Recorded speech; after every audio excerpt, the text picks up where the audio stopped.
A stimulant is a substance that raises levels of physiological or nervous activity in the body. Caffeine is a stimulant. Caffeine is a central nervous system stimulant. It's the most widely consumed drug in the world. Caffeine reaches maximal concentrations in the blood within 45 to 60 minutes of consumption and has a half-life of anywhere between 2 to 10 hours. There are many places you can find caffeine, such as coffee, espresso, as well as other types of energy bars and energy drinks, sport drinks, soft drinks, obviously the ones that contain caffeine. There are some that don't, so just being sure to read the labels to see how much caffeine you're intaking a day is important. There are many benefits when it comes to caffeine.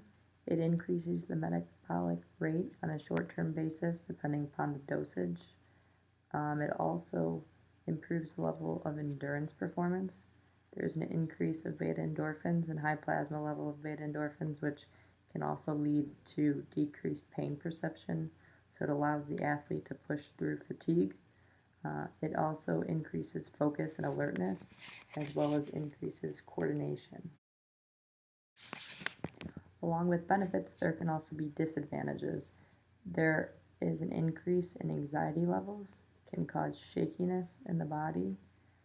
Energy drinks, pills, sports performance enhancers, other types of things of that sort may contain unlabeled or unclear amounts of this substance.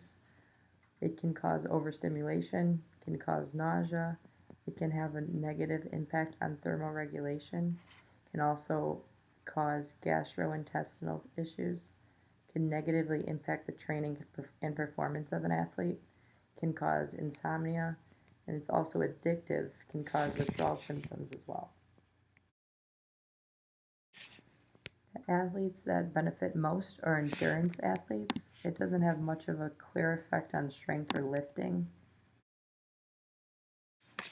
The NCAA bans the use of caffeine as an ergogenic aid if consumed more than 15 micrograms per milliliter, which is about 6 to 8 cups of coffee.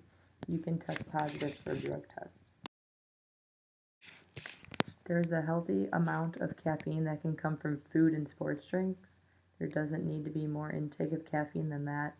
Coffee is not necessary for fuel for sports. It's more nutrition that comes from food that's going to be most beneficial for the body when performing in different events or games. Typically 200 to 300 milligrams of caffeine a day is okay, which is about 2 cups of coffee maximum. In fact, if you are a regular coffee drinker, it may not even improve your performance.